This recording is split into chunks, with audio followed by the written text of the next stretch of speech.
The morning I found orange spray paint on my driveway was the morning I knew something was off. I wasn't talking about some random graffiti either. I'm talking neat, measured, surveyor lines, bright orange X's and arrows running across the base of my private gravel road like someone had plans for it. I'm Garrett Vance. I'm a small business owner, live on the edge of a cul-de-sac in a semi-rural neighborhood, and for the last 10 years, I've owned the private road that leads to my property. It's not part of the HOA, never was. I even had the county record in my filing cabinet to prove it. But the HOA president, Loretta Ashby, had other ideas. Loretta, the kind of woman who wears a sun hat like a crown and treats the HOA charter like gospel, was standing at the edge of my road that morning, clipboard in hand, smug expression fully loaded. "Garrett," she called out when she saw me checking the spray paint. "Good news. The HOA voted to annex your road." I blinked. "You what?" "We're bringing it under HOA maintenance and authority. It's for uniformity, aesthetics. We can't have a gravel road ruining the appearance of the neighborhood." "It's not part of the HOA," I said flatly. "It never has been." "Well," she said, flipping a few pages on her clipboard, "we've decided it should be, so it is. We'll be repaving it with HOA funds next week." She smiled like that was some kind of favor. "Don't touch a damn thing," I said. "That road's mine, it's deeded, I maintain it, you have no jurisdiction." Loretta waved me off. "It's already done, Garrett, the board voted. You'll be getting an invoice for your share of the repaving and maintenance." I stared at her. "You're trying to charge me to redo a road I own." "Not just redo, Garrett. Improve. It'll raise your property value." That's when I knew Loretta wasn't just power-hungry, she was out of her mind. I spent that night digging through my files. Sure enough, there it was, county records, the original plat map, surveyor's documents clear as day. The road was mine. Not part of the HOA, not subject to their rules, and certainly not annexable by a vote I wasn't even part of. They didn't even have the legal mechanism to do it, but instead of backing off, Loretta doubled down. By the following Monday, a crew from a local paving company showed up sent by the HOA. They started tearing up my gravel. I stopped them cold, called the sheriff. The deputy looked over the documents and told the crew to leave immediately. But Loretta, she showed up again that evening like she owned the place. "This is obstruction," she said, arms crossed under her floral print blazer. "You're interfering with HOA operations." I laughed. "Lady, you're trespassing." She stormed off, flinging threats about legal action and special assessments over her shoulder. I knew she was bluffing, but I also knew she wasn't going to stop, so I decided to make it hurt. Next morning, I got to work. I spent 2 days building a small toll booth right at the start of the road.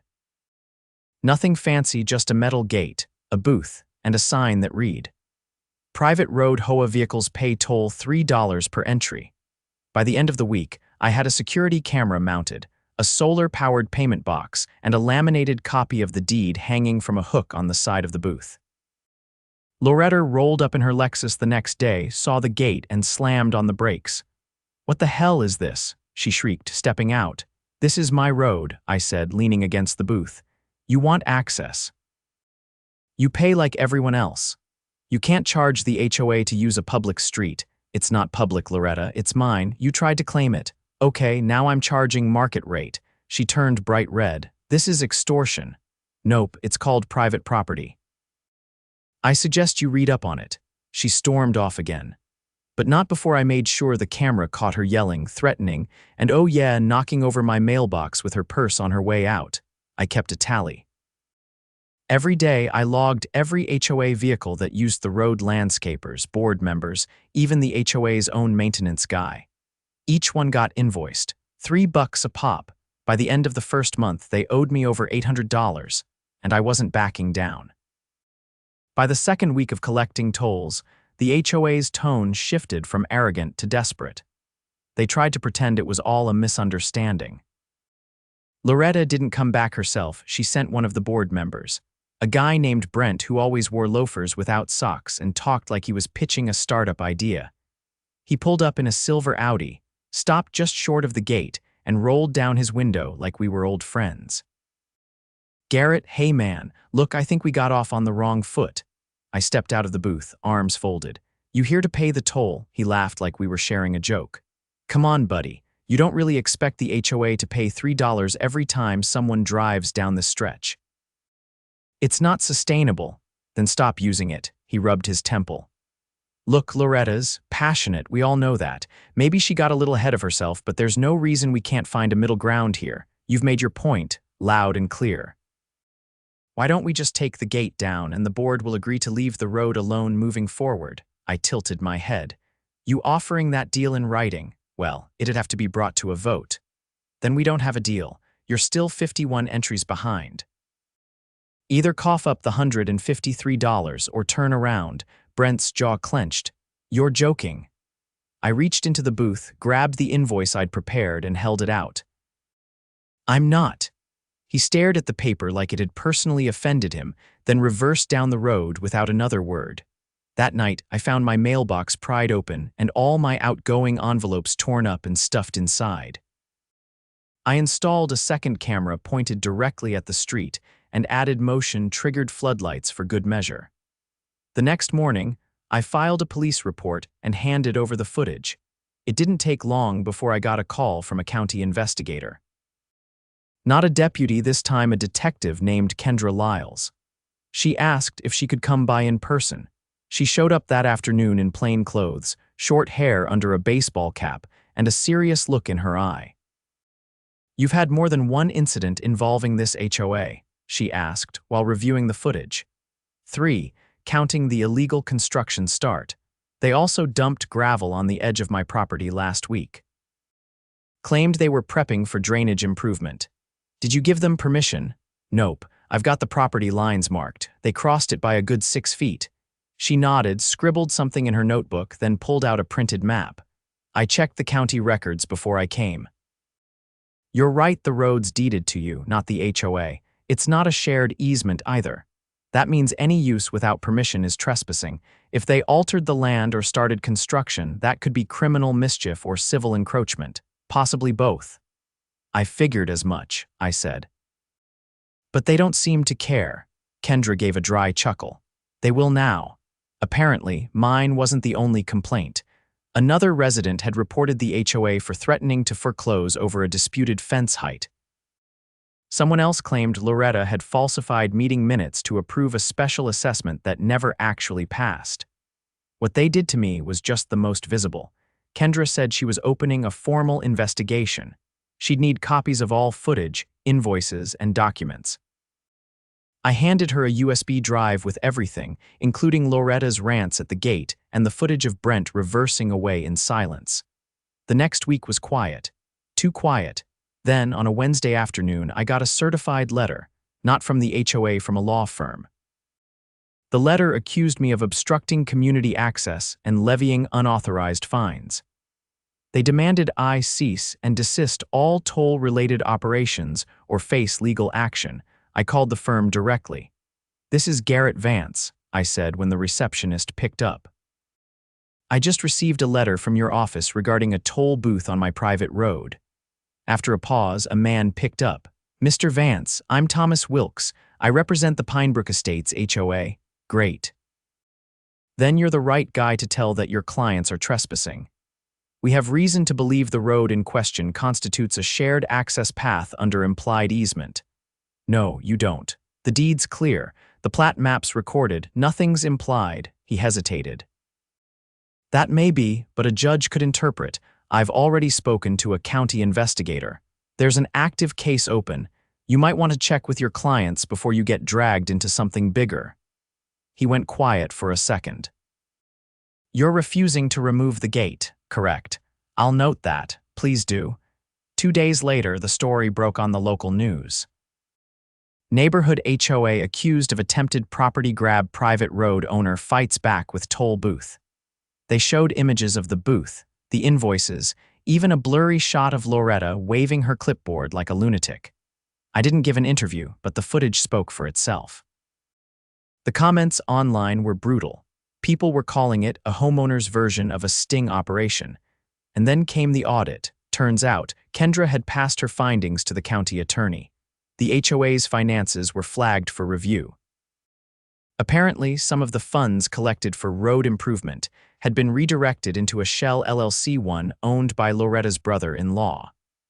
The paving company that tried to start work on my property, same company, the county issued a subpoena.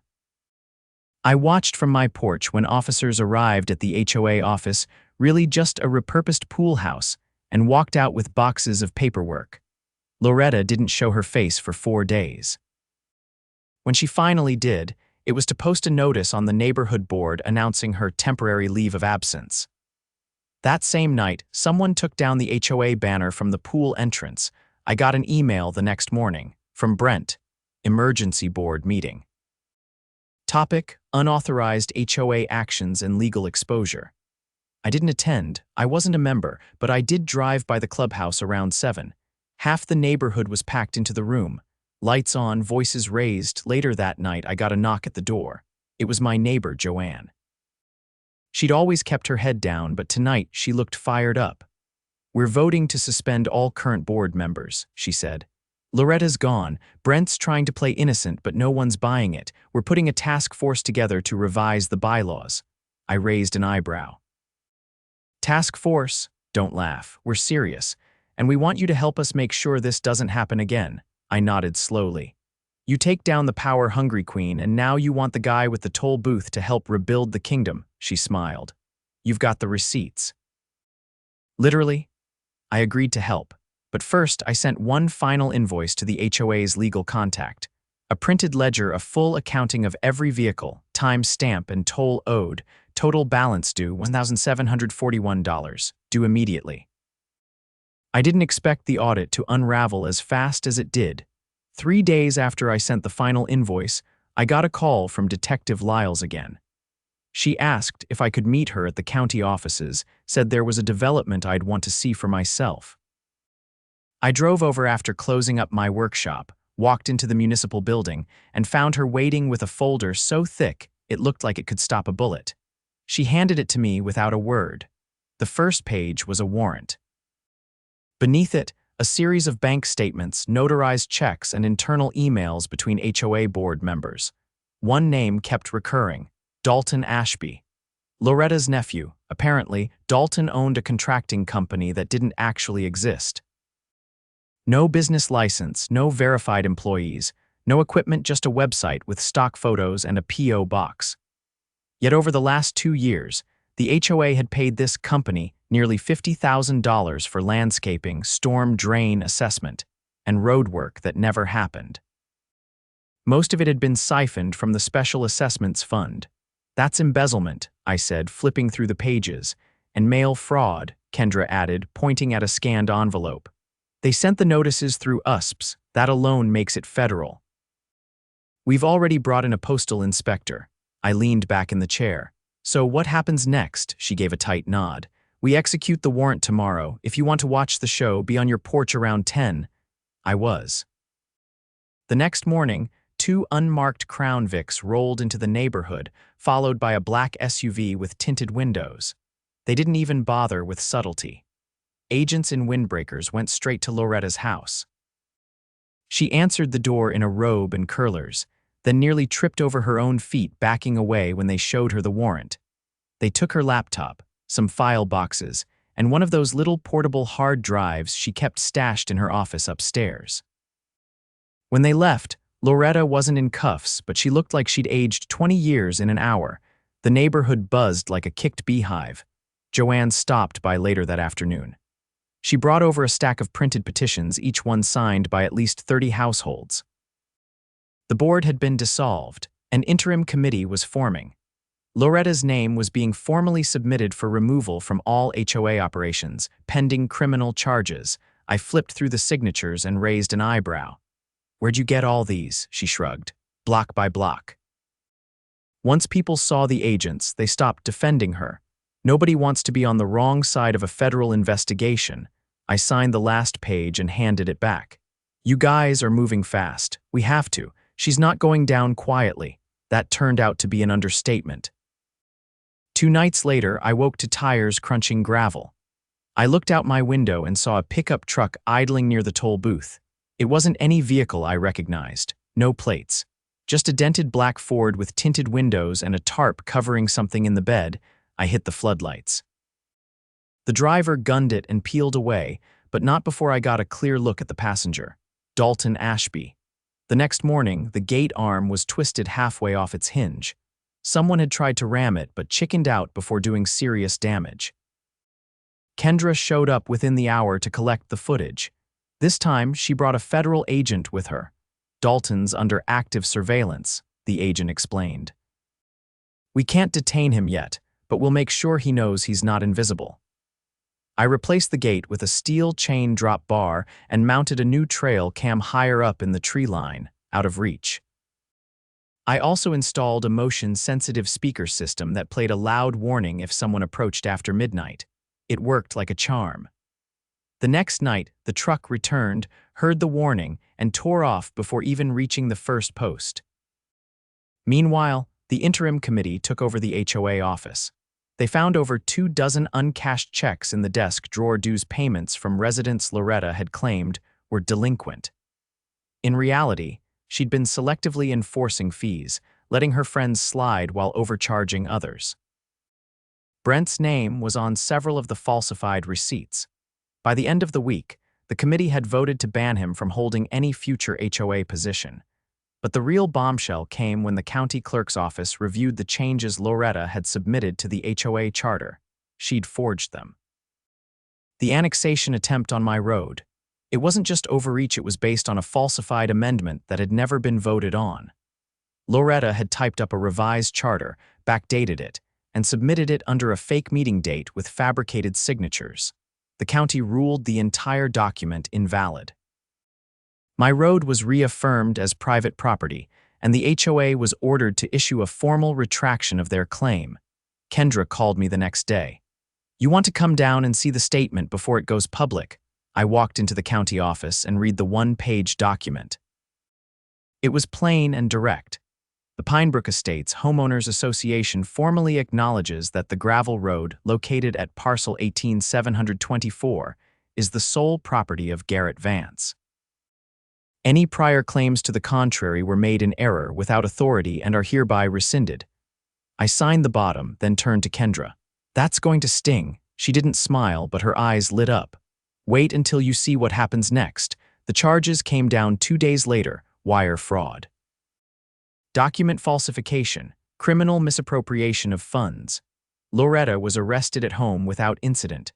Dalton was picked up in another county, trying to use his cousin's ID at a motel. They found HOA checks in the glove box, 2 phones, and a burner laptop with encrypted files. The news stations swarmed the neighborhood again. This time I gave a short interview. I built a toll booth because they tried to steal my road, I said. Turns out that was the least of what they were stealing. The clip went viral. Emails started pouring in from people across the country, folks dealing with their own HOA nightmares. Some asked for advice. Others just wanted to say thank you. A retired firefighter in Arizona told me he was printing out my interview and taping it to his HOA bulletin board just to see the look on their faces. I installed a mailbox cam next, not because I needed it anymore, but because it made me laugh. I printed the footage of Loretta knocking over my old one and framed it next to the new camera with a little label. In loving memory of boundaries crossed. 2 weeks after Loretta's arrest, the new HOA committee asked me to consult on a resident oversight policy. They wanted a clause that guaranteed all financial decisions would be subject to public vote and open audit. I suggested they add a line. No amendment shall be recognized unless voted on in a public meeting with recorded minutes and verified signatures. They agreed. The toll booth stayed up for another month, mostly as a symbol. Then, on a rainy Saturday afternoon, I took it down. I stacked the pieces neatly in my shed and replaced the gate with a simple chain across 2 posts still private, still mine, but no longer under siege. As I closed the door to the shed, Joanne came walking up the drive. You really taking it down? She asked. Time to move forward, I said. They've learned their lesson. She shook her head, half chuckling. No, Garrett. You taught it to them.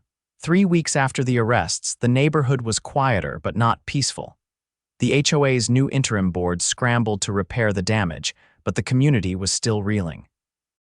Residents who had blindly trusted the old leadership now second-guessed every memo, every budget line, every landscaping decision. And while I'd taken down the toll booth, I hadn't let my guard down. I was in my workshop one morning, finishing a custom cedar planter box for a client when I heard a knock at the side door. It was a man in a tailored suit with a leather folder tucked under his arm. "I'm looking for Garrett Vance," he said without preamble. "You found him." He extended a card. "Elias Grant. I'm an attorney with the county's Civil Enforcement Division.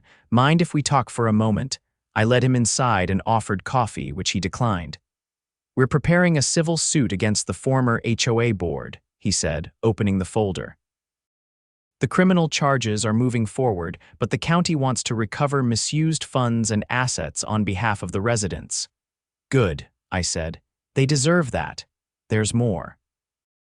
During the investigation, the district attorney's office discovered that the HOA had submitted forged documents to claim maintenance jurisdiction over several parcels, not just your road. Yours just happened to be the most visible. I raised my eyebrows.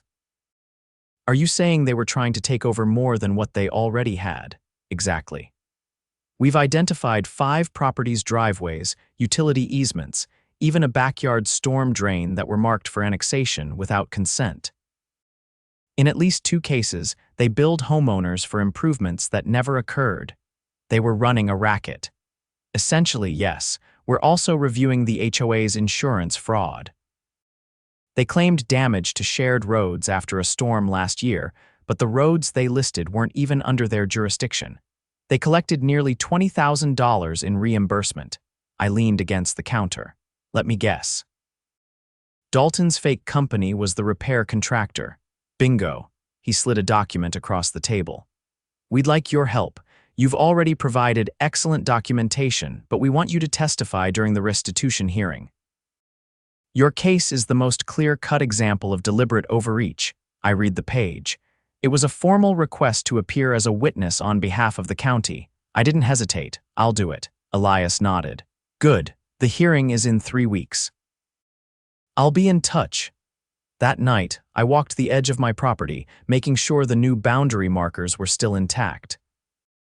The county had resurveyed everything and installed permanent stakes with GPS tags to avoid any future misunderstandings. As I passed the old toll booth foundation, I noticed something fresh: a single white carnation tied to the fence post with twine. I picked it up and found a note underneath. No name, just one sentence: "Sorry for not speaking up sooner." I kept the flower, planted it near the mailbox just beneath the new camera, and let it be. The hearing was held in a courthouse 2 towns over to avoid local bias. I arrived early, dressed in a charcoal gray jacket and boots that still had sawdust in the treads. Elias met me at the door and walked me through the process. The courtroom was small but packed. Several residents from Pinebrook Estates had come to observe. I spotted Joanne in the second row, flanked by 2 other members of the new committee. Loretta sat at the defendant's table in a navy suit, her posture rigid, eyes fixed on the table. Dalton wasn't present. He'd taken a deal to cooperate in exchange for a lighter sentence. The rest of the former board sat stone-faced, each represented by separate attorneys. When it was my turn to testify, I laid out the sequence of events: the spray paint, the road crew, the toll booth, the invoices, the footage. I provided a copy of the original deed, the county plat map, and a notarized letter from the surveyor who'd verified the boundary 5 years earlier. Elias guided the testimony with surgical precision. "Mr. Vance, at any point did you receive written, verbal, or electronic notification from the HOA requesting usage rights to your road?" "No." "Did you ever sign a consent agreement allowing Pinebrook Estates HOA to maintain or modify your property in any way?" "Absolutely not." "Then how did they justify the repaving?" "They didn't." "They never asked. They just showed up and started digging." When the defense tried to cross-examine, they focused on tone. "Mr. Vance, would you say your reaction was confrontational?" "I'd say it was appropriate. Someone tried to take my land." The judge didn't blink. The defense sat down after 10 minutes, clearly out of steam. The next witness was a retired teacher named Helen, whose driveway had been claimed under a fake sidewalk expansion plan. She testified that she'd been pressured to pay for a retaining wall she never approved and then fined when she refused. It went on like that. Story after story. False documents, fabricated votes, selective enforcement of rules. The judge listened, expression unreadable, until the final statement was made. When he gave his ruling, the courtroom held its breath. The evidence presented shows a consistent pattern of abuse, fraud, and deception by the former Pinebrook Estates HOA board. Effective immediately, all claims made under forged documents are nullified. The defendants are ordered to repay a total of $84,000 in restitution to affected homeowners. Additionally, Miss Loretta Ashby and Mr. Dalton Ashby face ongoing criminal proceedings, and this court recommends permanent disqualification from any future positions of fiduciary responsibility. There was no outburst, no cheers, just a quiet exhale across the room. Outside the courtroom, Joanne caught up with me. "We're naming the new Community Improvement Fund after you," she said. "I don't think that's necessary," she laughed. "Don't worry, it's unofficial, just a little inside joke. The Vance Fund for when someone tries something stupid and we need a quick fix." I shook my head. "As long as it doesn't come with a plaque." "Too late. We already ordered it. Cedar matches your mailbox." 2 months later, the neighborhood was different, not perfect, but healthier. The new committee opened every meeting to the public. Budget breakdowns were posted online and printed in full-color newsletters. Residents who once felt powerless now attended meetings with questions and got answers. I stayed out of the spotlight, went back to my projects, built a few benches for the community garden, donated a pergola to the rec area, reclaimed my space the same way I'd defended it, methodically and without apology. Elias sent a letter in late spring. The restitution checks had been mailed. Mine was included. It wasn't a huge amount, just under $2,000, but it felt earned. I endorsed it and dropped it off at the new community center with a sticky note. Put it toward the next floodlight. The camera stayed up. The chain across the road remained, not out of paranoia but out of principle, a reminder that boundaries matter. And that sometimes, all it takes is a toll booth and a backbone to stop a kingdom built on clipboard lies.